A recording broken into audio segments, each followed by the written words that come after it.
¿Qué tal, estudiantados? Bienvenidos, bienvenidas al Instituto Frontera, a la prepa en línea con la materia Historia Universal Contemporánea. Mi nombre es Genaro López y soy su acompañante en esta hermosa materia.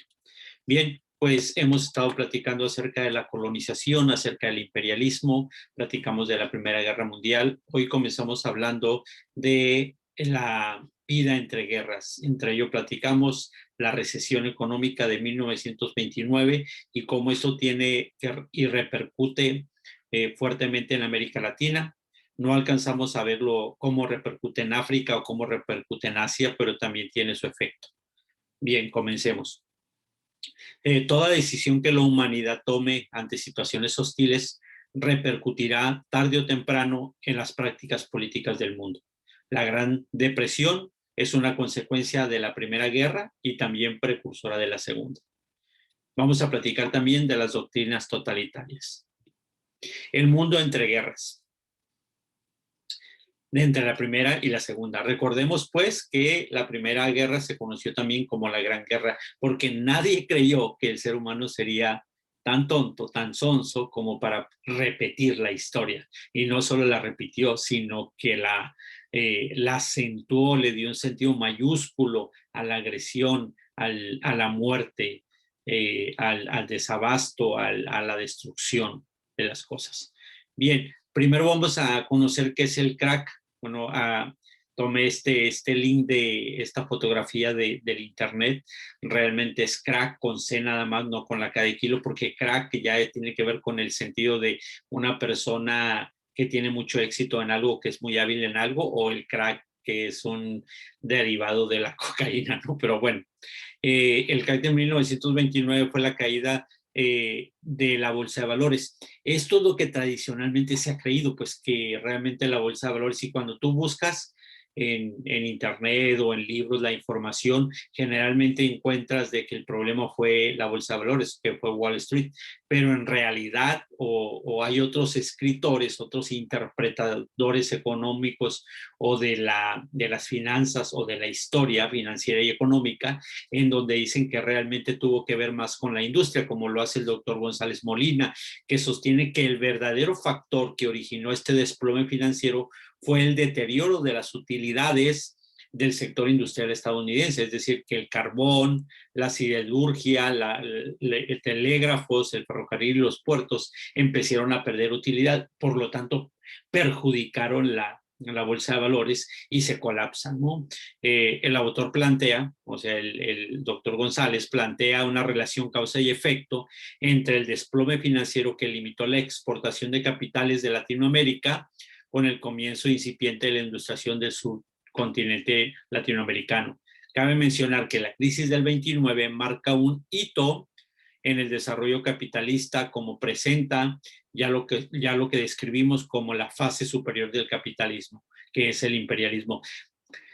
De hecho, la solución que se encuentra es una forma de una práctica monopólica o una práctica consumidora o depredadora del capitalismo, que en su momento, tanto el socialismo como el capitalismo tuvieron su función y hicieron ciertos trabajos. No podemos permanecer con ciertos modelos económicos toda la vida. O sea, los modelos económicos tienen que estar cambiando. ¿Por qué? Porque la sociedad cambia, porque el contexto cambia, la demografía demanda cambios estructurales y cambios coyunturales. Entonces tenemos que estar modificando constantemente la interpretación de la economía, de la manera como comercializamos, la manera como nos relacionamos con las finanzas. Deberíamos de estar mudando y evolucionando este asunto, pero llegamos a un punto en donde algo funciona y nos quedamos en la eternidad por él, y entonces creamos crisis. En lugar de evolucionar, pues se producen revoluciones. La diferencia entre evolución y revolución solo es la R, ¿no? Digamos que la evolución es un cambio paulatino para llegar a un lugar a través de un proceso, mientras que la revolución es un cambio disruptivo, es decir, ahora sí que, pácata, les decía un amigo, es es el cambio repentino, rápido, y a veces no se vive una transición como lo haría una evolución. Y eso es lo que creo que pasó entre el final de la Primera Guerra Mundial en 1919 y la Segunda Guerra Mundial en 1939. O sea, lo que pasa en los años del 29 al los 10 años, pues, o los años 30, en realidad es una crisis de no saber cómo vivir un éxito o vivir una victoria, ¿no? Porque para los Estados Unidos, que tenía un sentido de victoria, aunque realmente se entiende que la Primera Guerra Mundial, quien se asienta en el poder realmente es Francia, Estados Unidos empieza a descubrir que tiene la capacidad de ser una potencia mundial. Recordemos, Francia está destruida, pero le cobra a Alemania todos los gastos de su guerra. Inglaterra está destruida, pero también le cobra, no tanto como lo hacen los franceses, que creo que los ingleses tuvieron alguna carga, y lo vamos a platicar en el siguiente video, una carga moral por no haber respetado a Alemania correctamente, no haber sido justo con ella, ¿no? Bien, voy a platicarles las crisis de los años 30, voy a platicarles aquí algunos tópicos que no van a leer o no van a ver en los videos cortos de las lecciones. Y la primerita es el impacto psicológico. Realmente la gente cae en un sentido de pérdida, cae en un sentido de pobreza, su poder adquisitivo se pierde, se cree que empieza en las fábricas, en la industria, pues no están las ventas, ¿no? Digamos que en Estados Unidos, pues la gente en los años 20 decía, pues ya tengo una licuadora, ya tengo una lavadora, ya tengo una estufa, pues los electrodomésticos o los aparatos domésticos o muebles domésticos estaban pues a la orden del día, pero llega el momento en que si te quedas sin trabajo no hay manera de comprar. Entonces no podías comprar un vehículo, no podías comprar una casa, entonces todo se empieza a colapsar y se hace como el círculo, como un círculo vicioso y una bola de nieve, ¿no? O sea, haciendo más grande, más grande, más grande, más grande. Entonces llega el momento en que, pues realmente sí, mucha gente se suicidó, aunque hay escritores, hay historiadores que dicen que no se suicidaron tantos, sí hay una depresión emocional, sí se entra en crisis, sí hay una pérdida emocional, de no saber cómo gestionar esta pérdida económica. Inclusive Rockefeller, que decía, pues en mi edad, que tenía como 92 años cuando pasa este asunto, dice, en la edad que yo tengo he vivido muchas depresiones, esto va a pasar. Y le da un sentido de esperanza, ¿no? Por ahí se sale a comprar cosas a la intemperie y en donde la gente vende, ¿no? Los carros que costaban, no sé, $1,000 los están vendiendo en 100. O sea, la gente quiere recuperar, y realmente en la crisis de los años 30 la economía le pega más a la clase media, no tanto al rico o al pobre. Digamos aquí la pérdida de empleo que les decía ahorita, el pobre no tiene poder adquisitivo, realmente le hace falta el dinero. El rico tiene tanto dinero que si algo le pierde, pues no, todavía puede sobrevivir. Sin embargo, la clase media, que es la que paga los impuestos, que es la que mantiene el, pues el gasto corriente del gobierno a través de sus impuestos, pues es la que llega a la pérdida.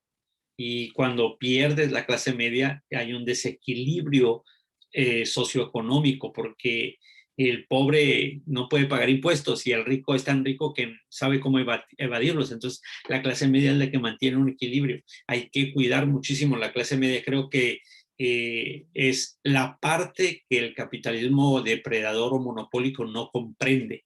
Cómo sostienes un país o las finanzas públicas cuando la clase media, socialmente hablando, no se respeta. Se pierden los créditos. Obviamente los créditos eran sencillos adquirirlos, la confianza que se tenía para que se pagaran las deudas era muy, muy rápido, pero de recibirlos, sin embargo, era muy difícil pagarlos. Entonces se se empieza a crecer la deuda y empieza la pérdida. Viene la pérdida de rentabilidad. Es decir, si compro un producto ya no lo puedo vender más caro porque he perdido el poder adquisitivo, porque se ha perdido la utilidad. Entonces, todo pierde su valor.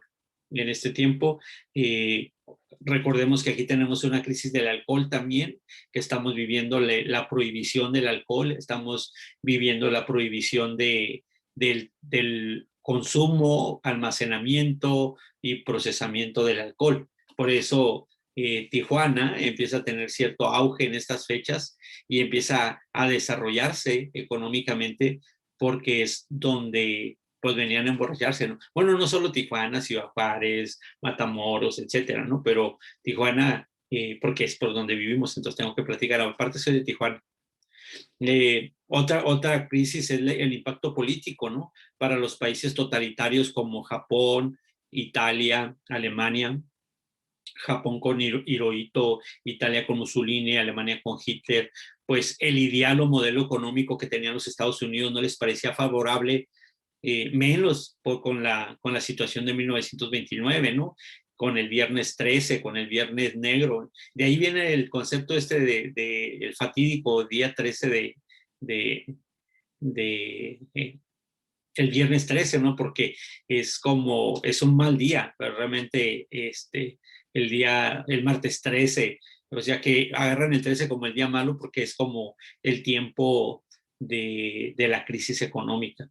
Entonces los países como Alemania o Italia o España con el falangismo con Franco, pues empiezan a darle una interpretación diferente a la economía. Pasa lo mismo con Lenin en Rusia, que se empieza a interpretar la economía de otra forma. O sea, vamos a ver las cosas, la economía o la estructura socioeconómica o el modelo económico lo vamos a reinterpretar, porque como lo hacen los norteamericanos no es saludable y en su momento no lo era. Pero ahí empieza a crecer como dije, el capitalismo monopólico.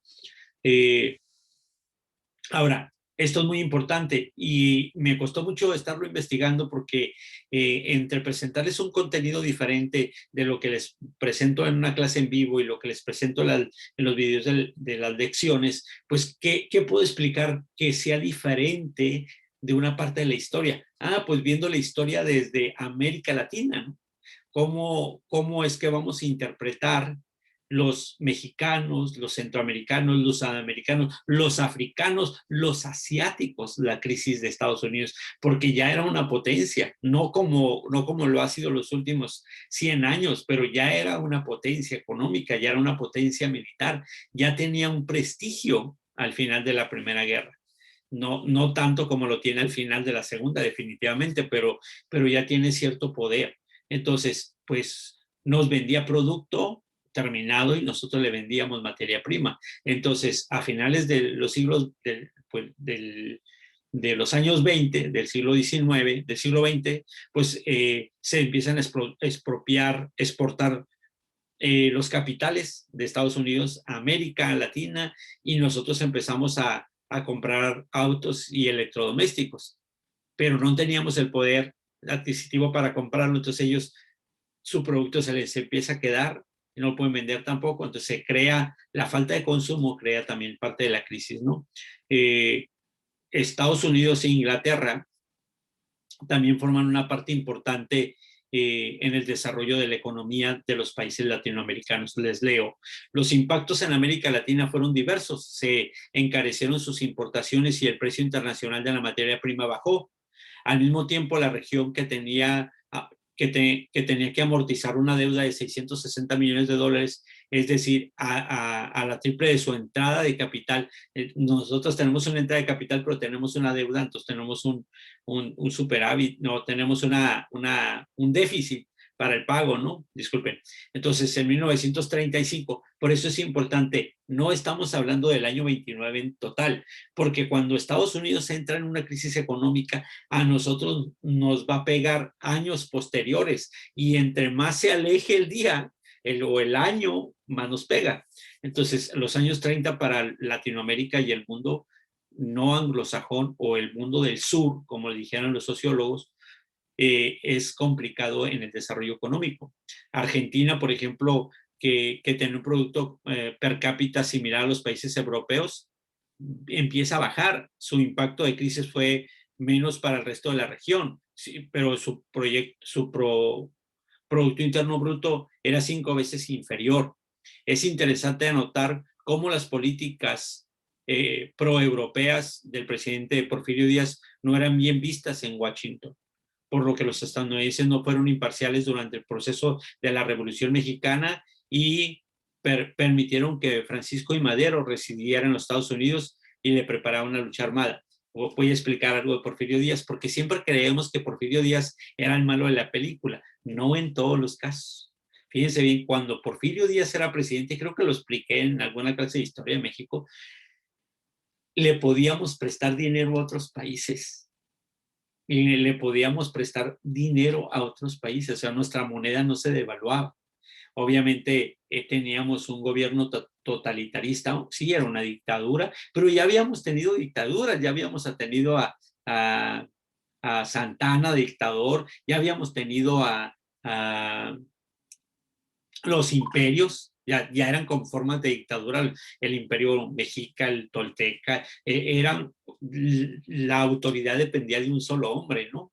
O Iturbide, pues cuando el nuevo imperio mexicano, cuando nos liberamos de los españoles, es como algo que se quería implantar. Posteriormente a él, pues está Benito Juárez, y no es como Benito Juárez, pues es un dictador, por ahí dice un dicho medio extraño, medio raro, dice que si Benito Juárez no hubiese muerto todavía estuviera vivo. Y se escucha así como un pleonasmo, pero lo que intenta decir el dicho es que si Benito Juárez estuviera todavía fuera presidente, porque tenía características de dictador, ¿no?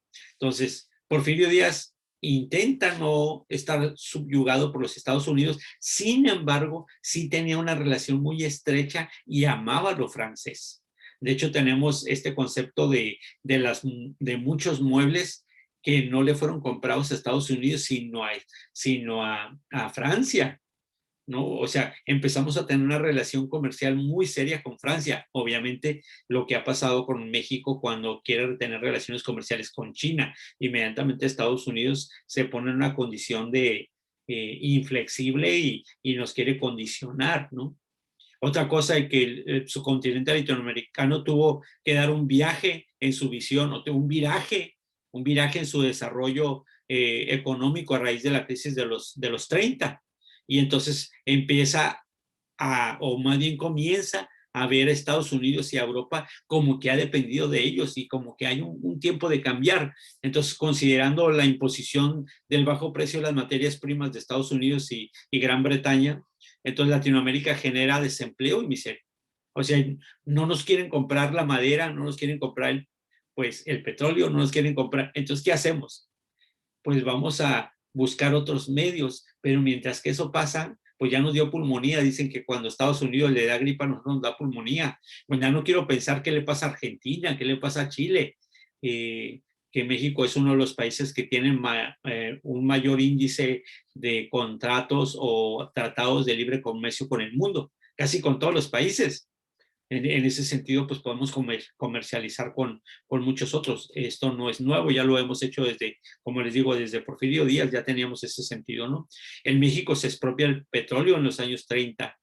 Es importante notar que Estados Unidos tiene una crisis en los años 30 con Europa, por ahí hay un dato, creo que es en el 32, no recuerdo exactamente la fecha, pero en la que los alemanes intentan, los franceses intentan entrar a Venezuela porque Venezuela les debe.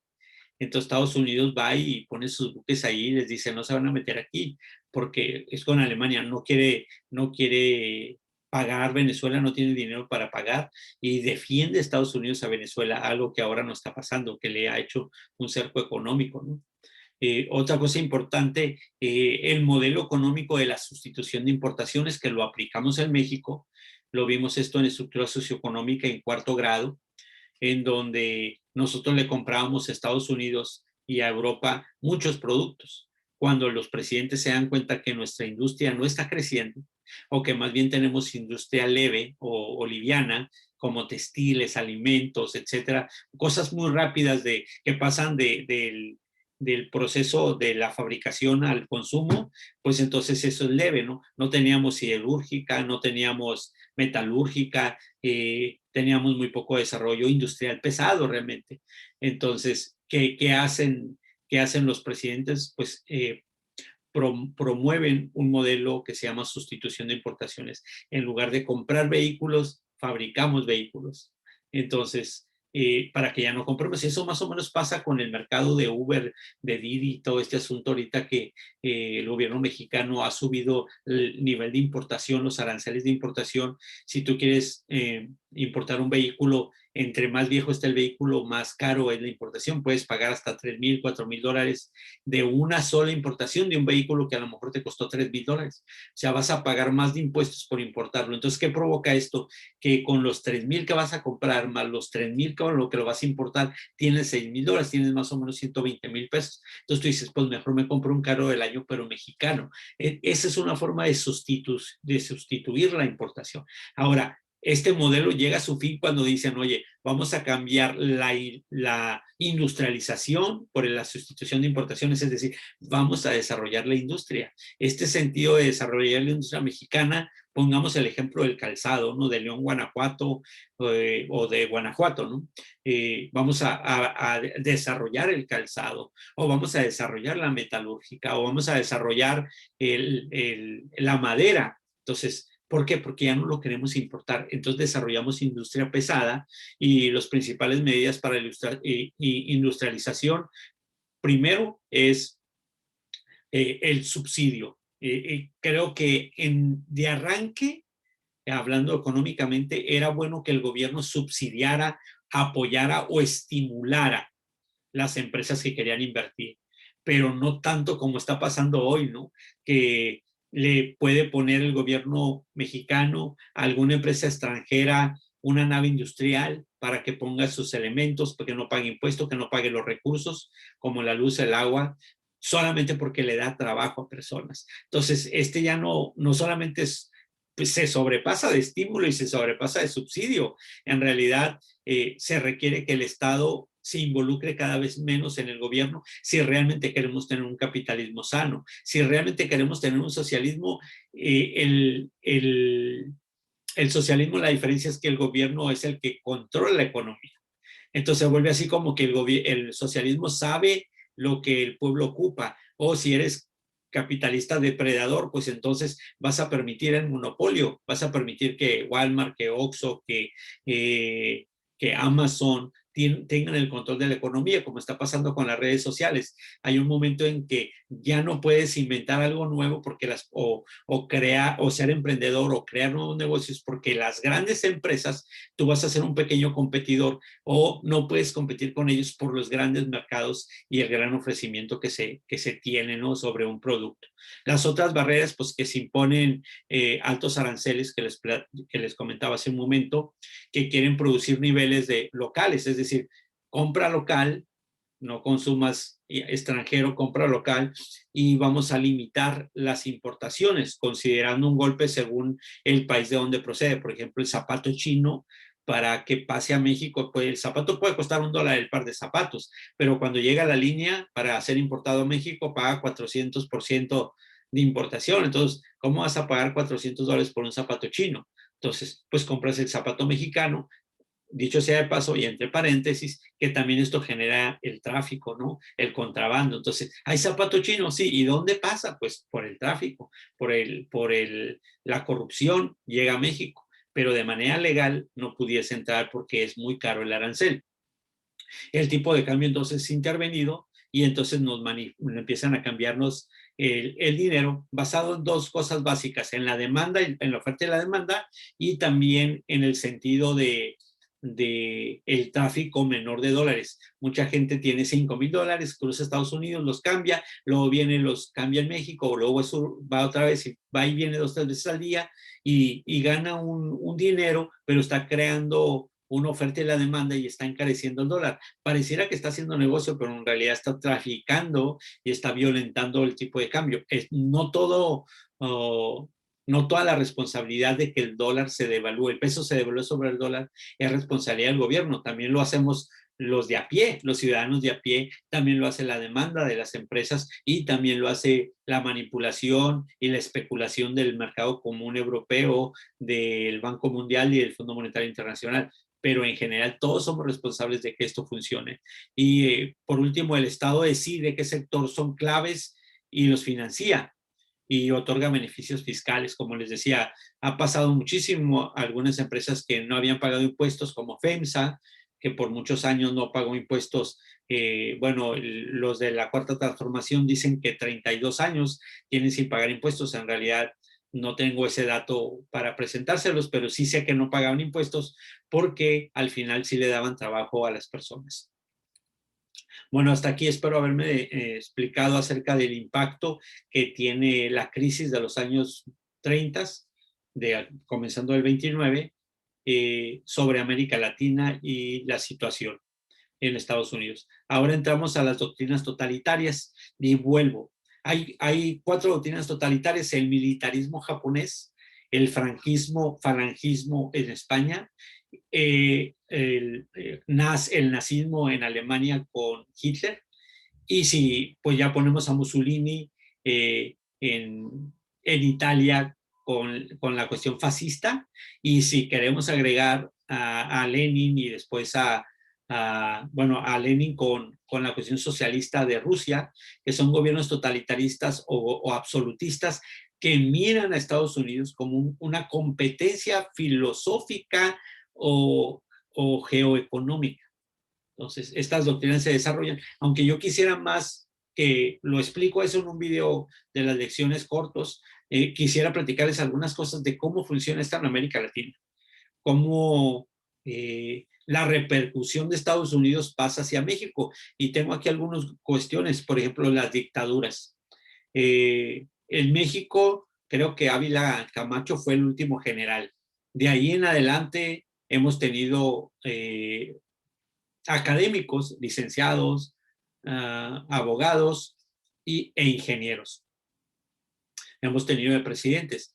Entonces, dejamos de tener gobiernos militares desde hace mucho tiempo. Mucha gente dice que México se va a convertir en la Venezuela del Norte. Primero, eso es casi imposible porque somos vecinos de Estados Unidos, número 1. Número 2, no tenemos un gobierno militar como ellos lo han tenido.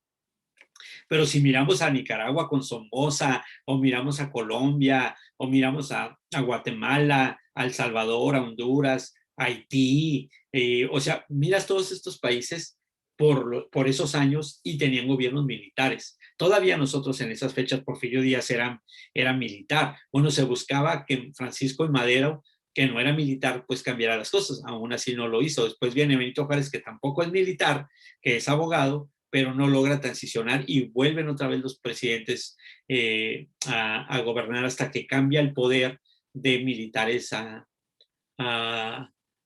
académicos. Sin embargo, lo que quiero que noten aquí es que la dictadura es una forma de totalitarismo y las condiciones se dieron claramente cuando nosotros no podíamos competir contra la economía de los Estados Unidos y de Europa. También se desarrollan las guerrillas. Hay ese despertamiento, aunque se pronuncia más al final de la Segunda Guerra Mundial con la bipolaridad política o geopolítica entre el capitalismo y el socialismo.